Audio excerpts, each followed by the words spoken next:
শুধু ভর্তা আর ভর্তা। চাইনিজ জলপাই, সরিষা, টমেটো, টাকি মাছ, ইলিশ মাছ সহ ৩০ রকমের বাহারি ভর্তা দিয়ে চিতই পিঠা বিক্রি করেন ভোলার কাউসার ঢালি। আয়ও করেন চোখ কপালে ওঠার মতো। রাস্তায় পিঠা বিক্রি করে সব খরচ বাদ দিয়ে দিনে ১০,০০০ টাকা অর্থাৎ মাসে প্রায় ৩ লাখ টাকা আয় করেন বলে দাবি করেন এই পিঠা বিক্রেতা।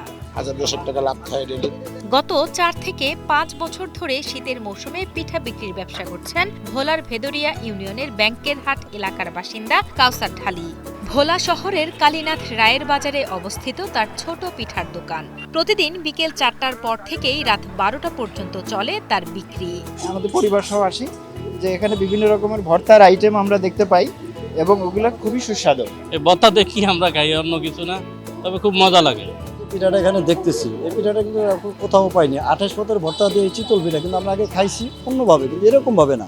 ১ বছর আগেও মাত্র ১০ রকমের ভর্তা দিয়ে পিঠা বিক্রি করলেও বড় ভাইয়ের পরামর্শে এবছর শীতের শুরুতে ৩০ রকমের ভর্তা দিয়ে পিঠা বিক্রি করছেন বলে জানান কাউসার ঢালি।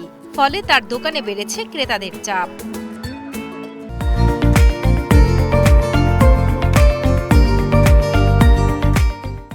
শুরুতে একটি পিঠার দোকান থাকলেও ক্রেতার চাপ সামলাতে দিয়েছেন আরেকটি পিঠার দোকান। বর্তমানে দুটো পিঠার দোকান রয়েছে তার। একটি তিনি নিজে চালান, আরেকটি কর্মচারী দিয়ে। ছোট্ট দুটি পিঠার দোকান থেকেই প্রতিদিন ৩০ থেকে ৩২,০০০ টাকার পিঠা বিক্রি করেন তিনি।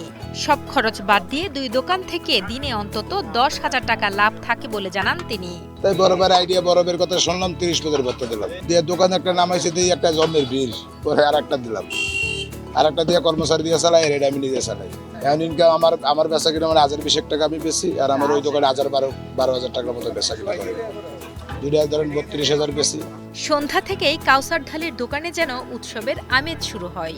তার ৩০ রকমের ভর্তা আকৃষ্ট করেছে ভোজন রসিকদের। প্রতিদিনই দূরদূরান্ত থেকে নানা বয়সী নারী পুরুষ ছুটে আসেন এই পিঠা বিক্রেতার বাহারি পদের ভর্তা আর পিঠার স্বাদ নিতে। এখানে আসা হয়েছে মূলত পিঠা খাওয়ার জন্য আসছি আমরা। আর এখানে ভর্তার প্রচুর ভর্তার আইটেম আছে, যেমন ভোলার ইলিশের ভর্তা আছে, তেঁতুল ভর্তা, ছুটকি ভর্তা, দেন হচ্ছে কলা ভর্তা, বিভিন্ন মাছের ভর্তা, টাকি মাছের ভর্তা, টমেটো ভর্তা, তারপর হচ্ছে সরিষা ভর্তাটা একটু স্পেশাল।